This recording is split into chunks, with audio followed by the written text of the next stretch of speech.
Engineering से related छोटी बड़ी इन्फॉर्मेशन के लिए सब्सक्राइब करिए हमें। हेलो फ्रेंड्स, हाय, मेरा नाम है रॉथर जेलिस इज माय नेम और स्वागत है आपका हमारे चैनल पे। अगेन हम यहाँ पर अपना कहीं ना कहीं टाइम निकाल के आप लोगों के लिए आए हुए हैं क्योंकि बहुत सारे स्टूडेंट के डाउट्स किस पर थे, प्राइवेट कॉलेजेस गवर्नमेंट कॉलेजेस को लेके। और बहुत सारे स्टूडेंट का ये भी कहना था कि सर मेरी रैंक ये है, मुझे प्राइवेट कॉलेज मिलेगा या नहीं मिलेगा, या मुझे गवर्नमेंट कॉलेज मिलेगा या नहीं मिलेगा। प्राइवेट तो ऑब्वियसली आपको मिल ही जाएगा, लेकिन अब प्रॉब्लम क्या होती है कि कुछ प्राइवेट कॉलेजेस में भी कंफ्यूजन होता है, राइट। अगर हम इंदौर की बात करें तो यहाँ पर मेडिकेप्स में, एक्रोपोलिस में, आईपीएस में, वैष्णव में, इन तमाम कॉलेजेस पे कहीं ना कहीं आपको एक कंफ्यूजन आता है। अगर हम भोपाल की बात करें, राइट, सो आपको यहाँ पर एलन सिटी में, ओरिएंटल में, इन तमाम कॉलेजेस में कंफ्यूजन आता है। अब देखिए, ये जो कॉलेजेस हैं, पहले आपको ये समझना होगा कि इन तमाम कॉलेजेस का एक कहीं ना कहीं रोल क्या है इस काउंसलिंग में। आरजीपीवी से बहुत सारे कॉलेजेस एफिलेटेड है। मेडिकेप्स भी इससे पहले आरजीपीवी से था, वैष्णव भी आरजीपीवी था, लेकिन रिसेंटली ये खुद की यूनिवर्सिटी हो गए। तो जब से यूनिवर्सिटी हुई है अभी तक इनका फर्स्ट बैच निकला है, कैसा क्या रिस्पॉन्स रहा है, तो थोड़ा सा इनका ग्राफ कहीं ना कहीं लगातार उसके बाद से गिरा है। जब तक कि इनका एक अच्छा जो पैकेज इनका नहीं मिलता है इनके स्टूडेंट्स को, एक अच्छा नहीं कहा जा सकता। लेकिन अगर हम यही बात करें हम कुछ प्राइवेट कॉलेजेस की जो आरजीपीवी से एफिलेटेड है, तो एक प्रोसेस होती है इनकी जिसमें हम कहते हैं डीटी काउंसलिंग की प्रोसेस। सो यहाँ एमपी के जितने भी तमाम कॉलेजेस हैं, 90% कॉलेजेस हैं जो भी यूनिवर्सिटी को छोड़ के, तो ये डीटी काउंसलिंग के तहत इनके एडमिशंस होते हैं। अब यहाँ पर बोला ये जाता है कि कोई भी यहाँ पर डीटी काउंसलिंग से ही एडमिशंस होंगे और आप उसी से यहाँ पर एडमिशंस लीजिए। अब प्रॉब्लम्स क्या है कि इन्होंने कॉलेजेस वालों ने आपको डीटी अपने आप खुद ही के अंदर सेंटर खोल लिया एक तरह से। वो बच्चों से बोलते हैं कि डॉक्यूमेंट ले आइए, ये तमाम चीजें, फीस जमा कर दीजिए, हम आपकी सीट भर देंगे, आपको सीएस दिला देंगे, जबकि किसी भी कॉलेज के पास कोई राइट नहीं होता और ना ही कोई कॉलेज देख सकता है। अच्छा, अब यहाँ पेरेंट्स और थोड़े से स्टूडेंट भी थोड़े बेवकूफ बन जाते हैं। पेरेंट्स यहाँ बोलता है कि ठीक है, मेरी ये पहचान है, मैं उनसे मिल लेता हूँ, मैं यहाँ एमएलए से फोन लगा देता हूँ, मैं उनसे ये कर लेता हूँ, मैं वो कर लेता हूँ। तो मैं थोड़ा सा ये क्लियर करना चाहता हूँ, देखिए इन तमाम चीजों के चक्करों में मत पड़िए। और मैं आपको चैलेंज कर रहा हूं, चलिए अगर आपने किसी को बोल भी दिया, अगर आप डायरेक्टली ओनर से भी मिल गए और किसी पीएम के सीएम से भी फोन लगा दिया, तो भी ये पॉसिबल नहीं। आप इसकी सीटों का सिस्टम समझिए। बहुत सारे कॉलेजेस जो प्रोसेस यहां पर हम आपका काम इजीली चॉइस फिलिंग करके कर सकते हैं, वो कॉलेज आपसे 3-3 लाख 2-2 लाख रुपए ले लेता है, राइट। उसी चीज का रीजन क्या है कि मैं आपको ये कैमरे के सामने बोल रहा हूं, सिर्फ एक ही तरीका होता है, चॉइस फिलिंग। और चॉइस फिलिंग में आप जिस तरीके से कई बार क्या करते हैं कि इंटरनली ब्रांच को चेंजेस कर दिया जाता है, रिपोर्टिंग करा दी जाती है, और सीएसआईटी जिसमें डिमांड ज्यादा होती है, फिर बच्चे कैंसिल करते हैं, फिर उसमें सीटें दे देते हैं। सो ये सोर्स से नहीं होते काम। ये जो तरीके हैं सिर्फ इन्हीं तरीके से होते हैं। तो उसके लिए कई कॉलेजेस सीएस में उन्होंने नई नई तरह की ब्रांचेस लेके आ गए। कई कॉलेजेस अगर आप देखेंगे तो साइबर सिक्योरिटी लेके आ गए, एआई लेके आ गए, डाटा साइंस लेके आ गए। अब इनको क्या लगा कि सबसे ज्यादा डिमांड किस ब्रांच की थी? Computer science engineering. सो सबसे ज्यादा स्टूडेंट अगर कंप्यूटर साइंस नहीं मिलती तो किसको मांगते हैं? आईटी को मांगते हैं, या फिर आईटी नहीं मिलती है तो इसी को मांगते हैं। बट सबसे ज्यादा कहीं ना कहीं प्रेफरेंस सीएस की होती है। दैट इज द रीजन ये कई सारी ब्रांचेस, भले हम वो मशीन लर्निंग की बात कर लें, आर्टिफिशियल इंटेलिजेंस की बात कर लें, या फिर हम बात करें आईओटी की, ये कई सारी ब्रांचेस जो हैं वो इंट्रोड्यूस की गई हैं। अब इनका फायदा है या नहीं है, आपको ये समझना बहुत जरूरी है। देखिए ये आप अगर इस सिस्टम को समझ गए ना, तो आपको ज्यादा यहाँ तकलीफ नहीं होगी।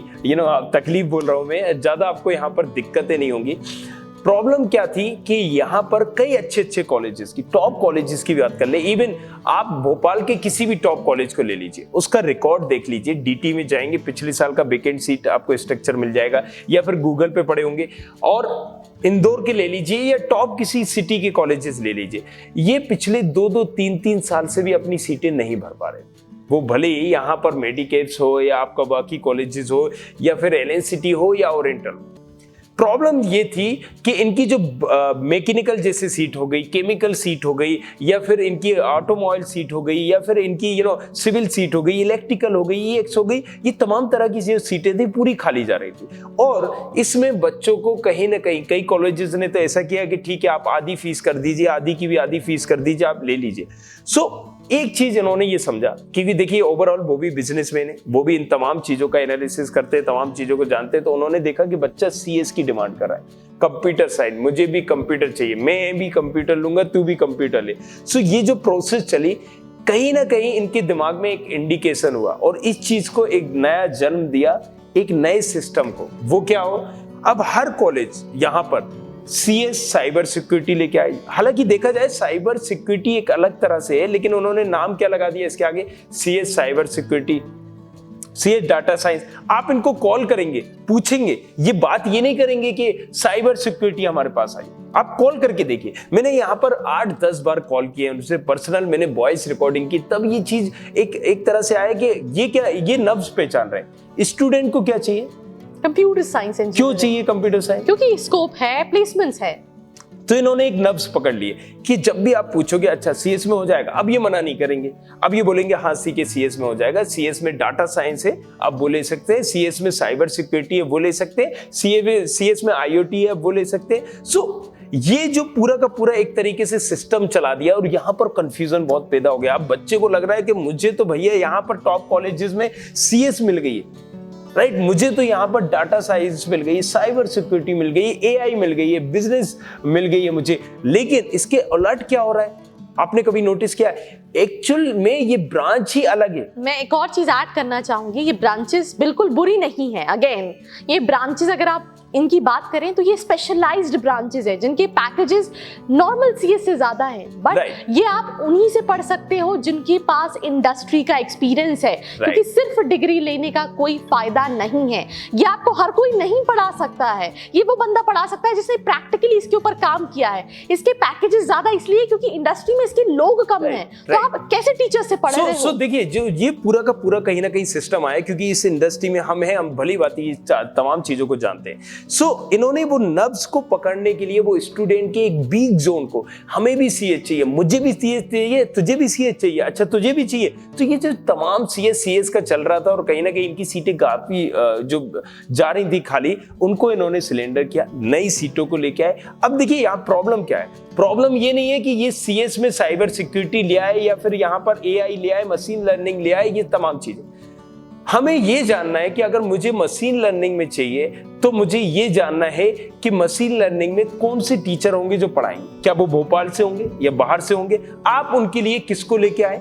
अगर कोई कॉलेज आता है, देखिए यहाँ पर अगर आप मणिपाल जाएंगे या फिर BIT जाएंगे, अगर वो AI वहां पर करा रहे होंगे, बहुत सारी डेप्थ इंफॉर्मेशन उन्होंने दी होगी, उसकी एक लैब होगी, तमाम चीजें होंगी, एक स्ट्रक्चर होगा, उन्होंने बताया गया होगा कि आपको यहाँ पर कौन कौन सी फैकल्टी है, कितने लोगों ने PhD कर रखा है। अब ये क्या CS वालों से पढ़ाएंगे, ये किन लोगों से? तो यहाँ जो छुपाया जा रहा है ना, मुझे फर्जीवाड़ा उन तमाम चीजों से लग रहा है, मुझे डाउट उन चीजों से लग रहा है कि आप यहां पर खुल के क्यों नहीं बताते, आप यहां पर मेंशन क्यों नहीं करते कि इतनी फैकल्टी है जो AI स्पेशलिस्ट है या साइबर सिक्योरिटी के लिए इन्होंने ये कर रखा है, इन्होंने वो कर रखा है। अगर हम कैंपस भी देखते हैं तो यहां पर CS को हाईलाइटेड किया जाता है, आप साइबर सिक्योरिटी को हाईलाइटेड क्यों नहीं करते हो, आप डाटा साइंस को हाईलाइटेड क्यों नहीं करते हो, आप यहां पर मैथमेटिक्स एंड कंप्यूटिंग अगर आपकी ब्रांच है तो आप उसको क्यों नहीं हाईलाइटेड करते? जब भी कोई स्टूडेंट अगर कॉल कर रहा है तो आप उससे ये बोल रहे हो कि CS में आपको यहां पर डाटा साइंस मिल जाएगा, CS में आपको साइबर सिक्योरिटी मिल जाएगी, CS में आपको मशीन लर्निंग मिल जाएगी। तो ये जो तमाम चीजों के कहीं ना कहीं आप बोल रहे हो, तो ये एक उजागर करता है कि स्टूडेंट को एक बेवकूफ बनाया जा रहा है, फूल बनाया जा रहा है। आप चीजों को क्लियर क्यों नहीं करना चाहते? There should be some brochure और समथिंग लाइक दैट। ठीक है, हम नई ब्रांच इंट्रोड्यूस कर रहे हैं, इसके लिए हमने ये पैरामीटर्स रखे हैं, ये तमाम फैकल्टियों को रखा है, अब इसके लिए हम यहाँ पर आपको एक्सपोजर देंगे, यहाँ पर आपको ट्रेनिंग देंगे, आपको ये प्रैक्टिकल नॉलेज मिलेगा। ऐसा कुछ भी नहीं है, सिर्फ इन्होंने CS को की डिमांड को लेकर अपनी तमाम कहीं ना कहीं एक फैक्ट्रियां खोल दी है, नई फैक्ट्रियां खोल दी। अब वहां पर अगेन प्रोडक्शन होगा और जब ये 24 में निकलेंगे तो उनका क्या होगा किसी को नहीं पता, चारों तरफ अंधेरा है। सो अगेन आपको सोचने की जरूरत है कि आप जिस कॉलेज में इन ब्रांचेस को प्रेफर कर रहे हैं, अगेन ब्रांच में कोई बुराई नहीं है, बट क्या मिलने वाला है वो 4 साल के अंदर? क्या आप सिर्फ एक डिग्री लेकर निकलेंगे या फिर आपके पास कुछ एक्सपोजर रहेगा, क्या अपॉर्चुनिटी रहेगी? ये आपको सोचने की बहुत ज्यादा जरूरत है। सो अगेन मैं आप इन तमाम चीजों को सोचिए कि ये तमाम जितनी भी ब्रांचेस हैं ये बिल्कुल अलग हैं, CS का करिकुलम अलग है। अगर हम बात करें तो फिर CS IT भी एक है, राइट? जितना इन ब्रांचेस में बढ़ाया जाता है उससे ज्यादा तो फिर IT में पढ़ा दिया जाता है। फिर आप तो EC भी ले सकते हैं क्योंकि ये भी फिर कंप्यूटिंग की ब्रांच होगी। तो फिर CS आईटी फिर आप क्यों बोलते हैं उसको? कभी आईटी को इंट्रोड्यूस किया गया है सीएस में?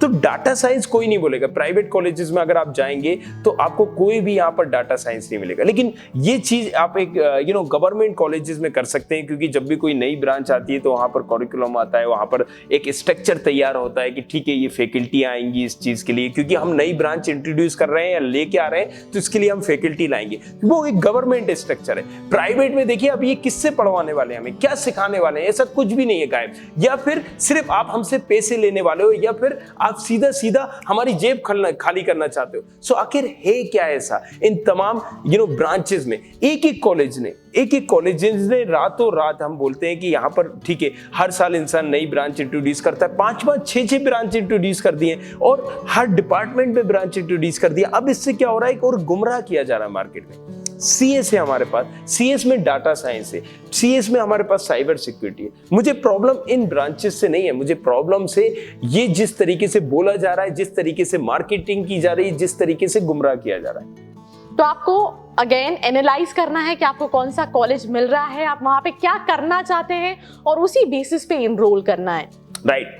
सो अगेन बस मैं यही बोलूंगा यार कि आप भी पूछ सकते हो, हम आपके लिए हैं। पूछो हक से एक सीरीज भी हमने चलाई हुई है, राइट, जहां पर आप पूछ सकते हैं अपने सवाल, और पूछ सकते हैं कि मैं जिस कॉलेज में भी जा रहा हूं या रिपोर्ट करने जा रहा हूं, क्या वो उस चीज के लिए अच्छा है या परफेक्ट है। MITS की अगर हम बात करें, जिसे MITS भी बहुत सारी ब्रांचेस को लेके आया, राइट, अब वो एक गवर्नमेंट कॉलेज है, हम उसको कंपेयर प्राइवेट कॉलेजेस से नहीं कर सकते हैं। अब मैं एक और एग्जांपल बताना चाहूंगा जाते जाते। एक मेडिकेप्स यूनिवर्सिटी है, मेडिकेप्स का एक नाम था, ब्रांड था, एक अच्छा खासा उसकी पहल थी। अब लोग उसको कंपेयर करने लगे एक्रोपोलिस से, स्लोली एक्रोपोलिस कई जगहों पे उससे ऊपर उठने लगा। ऐसा क्यों? मेडिकेप्स भी तो अभी वही है, वही ब्रांचेस है, वही सारी चीजें। क्यों ऐसा? क्योंकि वो जो RGPB से एफिलिएशन था, अब उसका खुद की यूनिवर्सिटी है, लोगों में डर है। तो यही चीज आप यहां पर समझिए, राइट। CS में एक कहीं ना कहीं कंपनीज आती हैं, वो गवर्नमेंट में आएंगी, राइट, लेकिन प्राइवेट में अगर आप बोले तो यहाँ पर आर्टिफिशियल में आएंगी या नहीं आएंगी, डाटा साइंस में आएंगी या नहीं आएंगी, और डाटा साइंस में आपको क्या वाकई में वो तमाम चीजें सिखाई जाएंगी, या फिर जिस तरीके से इंजीनियर कुकर मुत्ते की तरह निकल रहे थे बाकी ब्रांचेस में, सिविल्स में, मैकेनिकल में, यहाँ पर भी ऐसे ही होने वाला है। तो ये थोड़ा सा आपको विचार करना है, और इसके लिए हम अगेन एक सीरीज लेके आ रहे हैं जिसका नाम है पूछो हक से। आप पूछिए, रिपोर्ट करने से पहले इस ब्रांच में, इस कॉलेज में ये ब्रांच मिल रही है, क्या ये मेरे लिए बेनिफिशियल है या नहीं है, और अगर नहीं है तो यहां पर आपको जवाब मिलेगा नहीं, और अगर है बेनिफिशियल तो विदाउट किसी भी पार्शियलिटी के आपको मिलेगा हाँ। तो चलिए शेयर करिए इस वीडियो को अपने तमाम कलीग्स, फ्रेंड्स के साथ, दोस्तों के साथ। मिलते हैं नेक्स्ट वीडियो में। Thank you very much. Thanks a lot. I hope you like this video. For more such videos, keep watching our channel. And do not forget to like, share and subscribe.